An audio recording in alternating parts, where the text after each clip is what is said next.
అన్న నమస్తే అన్న. నమస్తే అన్న. ఇప్పుడు తెలంగాణలో కాంగ్రెస్ పరిపాలన సంవత్సరం అయిపోయింది. ఈ సంవత్సరం పరిపాలన మీద నీ అభిప్రాయం ఏంది? కాంగ్రెస్ ప్రభుత్వం అయితే పరిపాలన మంచిగా లేదన్న.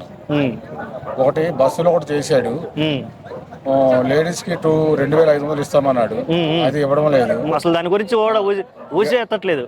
వాటి గురించి ఊసే ఎత్తడం లేదు. తర్వాత గ్యాసు ఒక 100కి ఒక 20 మందికో 30 మందికో వస్తుంది. ఉమ్, గ్యాస్ 500కి ఉమ్. తక్కిన వాళ్ళకి మాకే రావడం లేదు అసలు. ఓకే, ఇప్పుడు అలాగే 50% రావడం లేదు. కరెంటు కూడా ఉచిత కరెంట్ ఇస్తా అన్నాడు 200 యూనిట్ల దాకా. దాని గురించి ఆ ఉచిత కరెంటు 100కి 20% ఉంది, 80% లేదు. ఓకే, ఎక్కడ కూడా లేదు. మరి ఎన్ని చెప్పి ఓట్లు వేయించుకున్నారు కదా. మేమేసాం ఆ మాటలకి, ఒకసారి నమ్మి చూద్దాం అనుకుని ఓటేసాం. కేసీఆర్ ప్రభుత్వం ఉన్నప్పుడు మాకు డబుల్ బెడ్రూమ్ ఛాన్స్ అయ్యింది. అయ్యి దగ్గరికి వచ్చి ఈ ప్రభుత్వం వచ్చిన తర్వాత పోయింది, దాన్ని ఊసే లేదు. అంటే పోవడం అంటే పేరు తీసేసారా లేకపోతే పేర్లు కాదు, మన గురికి వచ్చి మీకు పలానా రోజు మెసేజ్ పెడతాము, మీకు బిల్లు వచ్చింది పలానా దగ్గర చెప్తామని అన్నారు కానీ ఇంతవరకు ఆ ఊసే లేదు. ఓకే, కేసీఆర్ బాగానే పరిపాలన బాగానే చేశాడు. ఎవరికి ఉచిత బస్సులు లేకపోయినా ఏం లేకపోయినా ప్రజలు అయితే ఇంత బాధలు ఎందుకు పడలేదు. ఓకే, ఉచిత బస్సు గురించి డిస్కస్ చేసావు కాబట్టి మహిళలకు ఉచిత బస్సులు పెట్టడం వలన ఏదో కొంతమందికి ఉపయోగం ఉంది, కానీ చాలా మందికి కొంచెం ఇబ్బందిగా ఉంది. అటు మహిళలకు కానీ ఇటు ఆటో తోలుకునే వాళ్ళకి కానీ దీని మీద అభిప్రాయం? చాలా ఇబ్బందిగా ఉంది. ఆటో డ్రైవర్లు పాపం చాలా బాధలు పడుతున్నారు. బస్సులో కూడా లేడీస్ కూడా సౌకర్యం కరెక్ట్ లేదు, వాళ్ళు కూడా నిలబడుతున్నారు. అది ఓకే, మరి ఈ పథకాలు అంటే నచ్చని పథకాలు పెట్టి ఉపయోగం లేని పథకాలు పెట్టడం కంటే కొత్త పథకాలు లేదా నిరుద్యోగులకి ఏమైనా ఉద్యోగాలు ఇవ్వాలని నువ్వు డిమాండ్ చేయగలుగుతున్నావా, లేకపోతే ఏం చెప్పగలను? ఇప్పుడు మా అబ్బాయి ఉన్నాడు సార్, IIIT బాసర్లో చదువుతున్నాడు. సూపర్. 3 నెలలు అయింది, స్కాలర్షిప్ పడలేదు. మేము ఎవరో చెప్పుకోవాలా? స్కాలర్షిప్ పడడం లేదు, అక్కడ చదువు కూడా పురుగులు అన్నం ఇవన్నీ అన్నం, చాలా బాధలు పడుతున్నారు. ఇప్పుడు మా అబ్బాయి వెళ్ళిపోచ్చాడు. ఇప్పుడు 3 నెలలు అయింది, మెస్ బిల్లు పడలేదు, స్కాలర్షిప్ పడలేదు. 3 సంవత్సరాలు ఫీజు కట్టమంటాడు 90,000. మేము ఎవరో చెప్పాలి సార్? సర్టిఫికేట్ ఇమ్మంటే 90,000 కట్టమంటారు. ఈ రేవంత్ రెడ్డి వచ్చి ఏం చేయలేదు. కేసీఆర్ ఉన్నప్పుడు మంచిగా చేశాడు. ఓకే, అది ఓకే. ఇప్పుడు ప్రభుత్వంలో నిన్నగాక మొన్న సడన్ గా కొన్ని నిర్ణయాలు తీసుకోవడం జరుగుతుంది. అంటే టీఎస్ని టీజీగా మార్చడం, తెలంగాణ తల్లి విగ్రహాన్ని మార్చడం, ఈ మార్పుల్ని మీరు స్వాగతిస్తారా లేకపోతే కరెక్ట్ కాదంటారా? తెలంగాణ తల్లి మార్పు మంచిదే, కానీ చేసింది మంచిదే, కానీ కొన్ని కొన్ని దీనిలోనే ఈయన సక్సెస్ లేదు. ఓకే, రేవంత్ రెడ్డి గారు కొన్ని దీనిలో సక్సెస్ లేదు. ఆయన అసెంబ్లీలో కూడా ఎవరు పడితే వాళ్ళకి మాటలు ఆడడం చాలా తప్పది. ఓకే, ఎందుకంటే పేగులు తీసి మెడలు వేసుకుంటాము, అవి వేసుకుంటాం, ఇవి వేసుకుంటాం. ఒక సీఎం స్థాయి మాటలు కాదంట, స్థాయి మాటలు కావాలి. ఇంకా గుంపు మేస్త్రి మాటలు వినపడుతున్నాయి మీకు? గుంపు మేస్త్రి మాటలు వినపడుతున్నాయి. టీఆర్ఎస్ ఉన్నప్పుడు వాళ్ళకి ఎవరైనా ఏమైనా అన్నారు? హైదరాబాద్ సక్సెస్ గా మంచిగా రాష్ట్రం మంచి అభివృద్ధి చేశారు.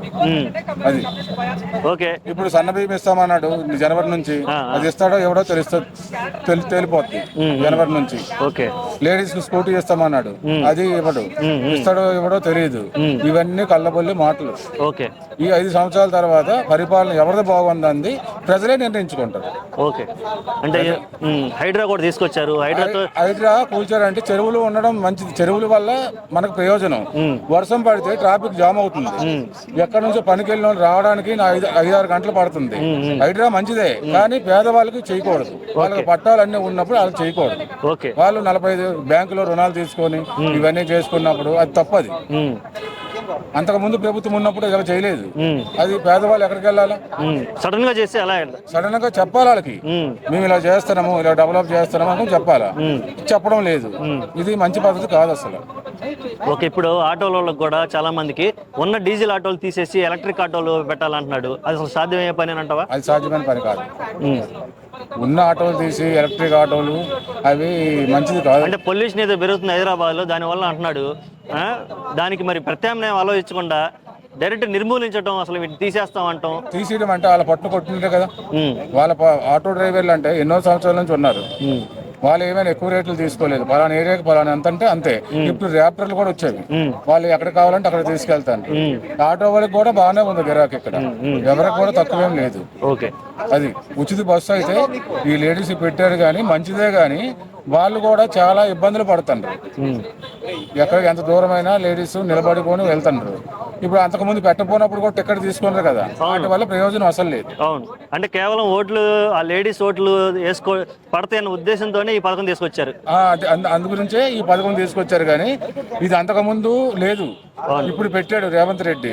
ఇది పెట్టకపోయినా నడిచే బస్సులు 10 రూపాయలు, 20 రూపాయలు, 30 రూపాయలు ఇచ్చి వెళ్ళలేరు ఎక్కడికైనా. ఉమ్. మన అవసరానికి మనం వెళ్తాం. అవును. వీటి వల్ల ప్రయోజనం అసలు లేదు. ఓకే. ఏంది? ఇందిరమ్మ ఇల్లు ఇస్తామన్నాడు, అది అవదు. అవన్నీ ఖాళీ మాటలు. ఈ 4 సంవత్సరాలు మాటల వల్లే బతుకుతాడు ఆయన. ఇంకా ఆయన సక్సెస్ అవ్వడు. మళ్ళా వచ్చేది టీఆర్ఎస్ ప్రభుత్వం పక్క.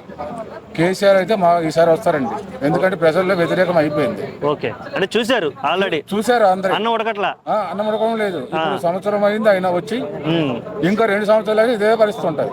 ఓకే, ఆయన చేసేది లేదు, ఏమి లేదు. ఓకే అండి, థ్యాంక్ యూ సో మచ్.